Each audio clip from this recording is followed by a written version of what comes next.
역사적으로 모든 국가는 적이 아닌 내부에서 무너졌습니다. 흔히 외부의 강력한 공격이 국가의 존망을 위협한다고 생각할 수 있지만 사실 정말로 무서운 존재는 내부의 적과 분열입니다. 그런데 이러한 역사를 되풀이하는 나라가 있는데요. 대만은 해가 지날수록 중국의 침략 위협이 더욱 높아지고 있는데 정작 자국의 신무기 정보는 계속해서 중국으로 유출되고 있습니다. 최근에는 중국의 상륙군을 저지할 수 있는 대만의 최신형 초음속대함 미사일에 대한 기밀이 유출되어 큰 파장을 불러왔는데 자칫 중국군이 대만군의 미사일 전력을 분석한다면 대만은 중국 침공을 막아낼 최후의 수단을 상실하게 됩니다. 아닌 게 아니라 갈수록 군사력 격차가 벌어지는 상황에서 대만이 중국을 막아내는 유일한 방법은 중국의 상륙을 저지하는 것뿐이며 그나마 많은 피해를 감수해야 하는 상륙작전 저지마저 실패한다면 그 외 마땅한 다른 대안은 없습니다. 그리고 적의 상륙을 가장 효과적으로 저지하는 방법은 대규모 물자와 병력이 탑승한 적의 주요 함정을 해상에서 격침시키는 것인데요. 해상에 떠 있는 함정은 속도가 느리기 때문에 미사일의 좋은 표적이 될 수밖에 없습니다. 실제로 중국 내에서 진행한 워게임 시나리오에서도 미국이 전투기에서 발사하는 대한미사일이 중국의 주력 구축함을 침몰시킨다는 결과가 나왔을 정도로 대만에게 있어 대한미사일의 가치는 전략적으로 대단히 높은데 정작 내부의 쥐새끼로 인해 이러한 전략적 이점을 모두 상실할 위기에 놓였습니다. 그런데 문제는 대만이 중국의 공격을 받게 되면 그 피해는 고스란히 우리 대한민국이 입게 된다는 것입니다. 중국과 대만의 전쟁이 발발하면 경제적으로 가장 많은 피해를 입는 나라는 1위가 대만이며 2위가 한국으로 예상될 정도로 우리가 받게 될 직접적인 피해는 상당할 것으로 전망됩니다. 오히려 전쟁 당사자인 중국보다 한국이 더 많은 손해를 입게 된다는 점에서 정신 못 차리는 대만의 민폐가 너무하게 느껴질 정도인데요. 내부에서 무너져 내리는 대만군의 실태는 기밀 유출에만 있는 것이 아닙니다.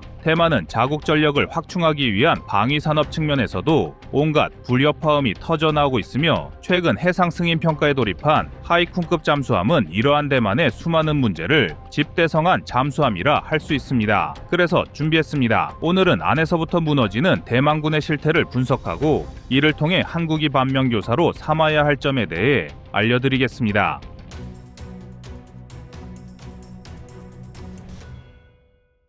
대만이 사상 처음으로 자체 건조한 하이쿤급 잠수함은 수중 배수량 2,800톤급 디젤 잠수함으로 AIP가 빠진 대신 리튬이온 전지를 탑재하고 순간적인 고출력에 의한 고속성을 핵심으로 삼고 있습니다. 중국 해군의 압도적인 전력에 대응하기 위한 선택이었는데요. 여기에 더해 하이쿤급 잠수함은 533mm 어로의 발사관을 탑재하였고 대한미사일의 대표 주자인 하푼을 사용할 수 있도록 설계되었습니다. 게다가 하이쿤급 잠수함은 대만이 초기 개발 단계부터 극도의 보안을 유지하려 했던 잠수함입니다. 지금껏 대만은 자체적으로 무기를 개발하거나 해외 도입을 시도하더라도 중국의 반발로 인해 무산되는 경우가 많았습니다. 일부 국가들은 대만에게 무기를 공급하려 하다가 중국의 경제 보복 위협에 수출 의사를 철회하기도 했으며 대만이 자체 개발로 방향을 잡더라도 중국의 회방으로 인해 주요 부품을 공수하기 어려웠던 사례를 어렵지 않게 찾아볼 수 있는데요. 이 때문에 대만은 자국 안보의 핵심이 될 하이쿤급 잠수함에는 유래를 찾아보기 힘들 정도로 철통 같은 보안을 유지했으며 개발에 참여한 연구진들은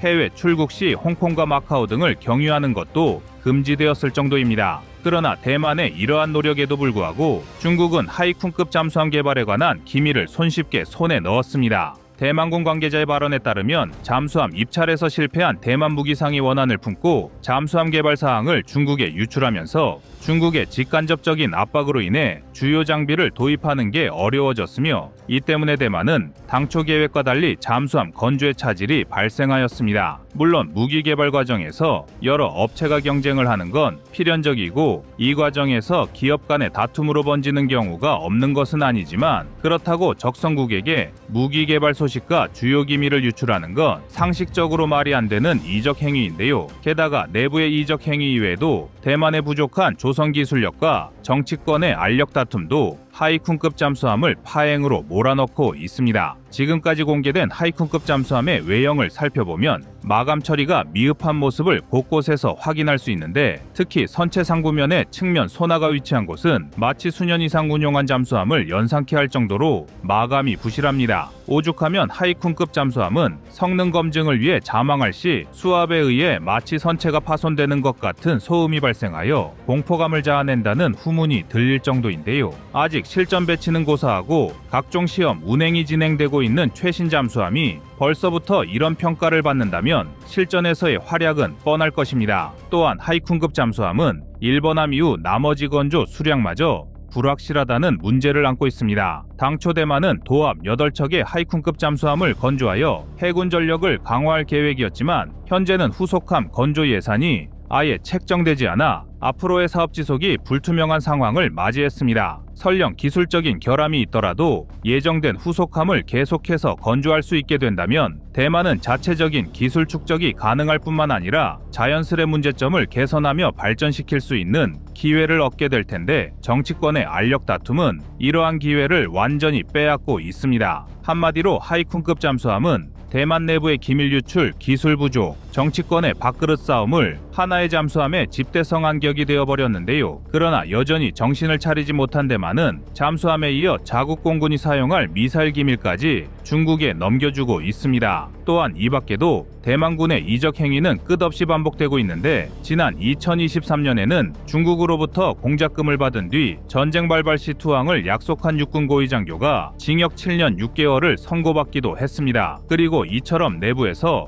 위기를 자초하는 대만군의 행보는 반대로 우리 대한민국에게 좋은 반면교사가 되고 있습니다. 한국은 휴전선을 중심으로 우리의 주적인 북한과 치열한 대치 상황에 있으며, 여기에 더해 중국도 잠재적인 적성국이나 다름없는 상황입니다. 쉽게 말해 막 나가는 독재국가와 세계 3위의 군사대국을 동시에 상대해야 하는 안보 환경을 가지고 있는데요. 하지만 한국은 대만과 달리 지속적인 자주국방 노력을 통해 중국과 북한을 상대할 수 있는 군사력을 보유하고 있습니다. 특히 중국의 해상전력과 공중전력을 상대할 수 있는 군사력은 대만과의 비교가 불가능한 수준입니다. 한국은 중국과 직접적으로 국경을 맞대고 있지 않기 때문에 주로 서해 일대에서 전투기나 군함을 동원한 중국의 군사 도발을 억제해야 합니다. 그렇기 때문에 해군과 공군 전력의 지속적인 발전이 중요한데, 특히 대함 미사일 전력을 확보하는 과정에서 한 가지 숨겨진 비화가 있습니다. 과거 한국은 미국의 하푼 미사일을 도입하려 했지만 일본 자위대의 로비로 인해 미국 의회가 수출 승인을 내리지 않는 문제를 맞이했습니다. 이때 한국이 대만처럼 소극적인 행보를 보여줬다면 한국은 적성국의 군함을 격침할 전력 확보가 어려웠을 것인데요. 그런데 한국은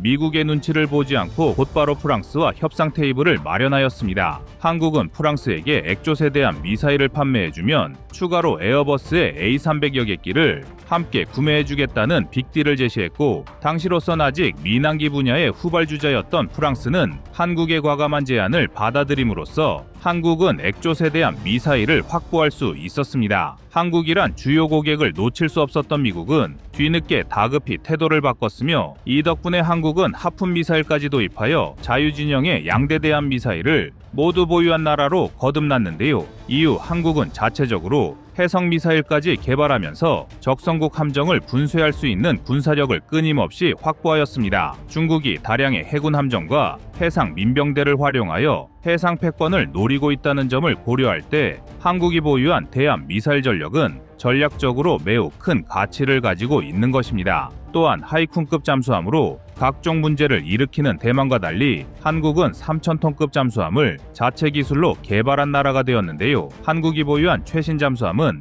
AIP와 리튬 이온 전지를 모두 장착하여 전 세계의 재래식 잠수함 중에서 가장 긴 잠항 시간을 확보하였으며, 이를 바탕으로 중국의 항모전단을 제압할 수 있는 역량을 보유하였습니다. 하지만 이러한 전력 강화 역사를 가지고 있다고 해서 한국도 방심해서는 안 됩니다. 중국은 지속해서 핵잠수함과 항공모함 건조량을 늘리고 있으며 이러한 해군력 증강은 언제든 중국이 대만을 상대로 전쟁을 일으킬 수 있다는 것을 암시합니다. 그리고 중국이 대만을 침공하면 주한미군을 붙잡아두기 위해 북한의 군사도발이 연쇄적으로 발생할 수 있으며 앞서 말씀드린 바와 같이 한국은 가장 많은 경제적 피해를 입게 됩니다. 따라서 한국은 현재에 안주하지 않고 지금의 전력을 계속해서 발전시켜 나가야 합니다. 라틴어 군사격언 중엔 시비스 파켐 파라벨룸이란 말이 있는데요. 이 말의 뜻은 평화를 원한다면 전쟁을 준비하라입니다. 우리 대한민국이 진정으로 평화를 원한다면 대만처럼 내부 분열과 중국 눈치 보기가 아니라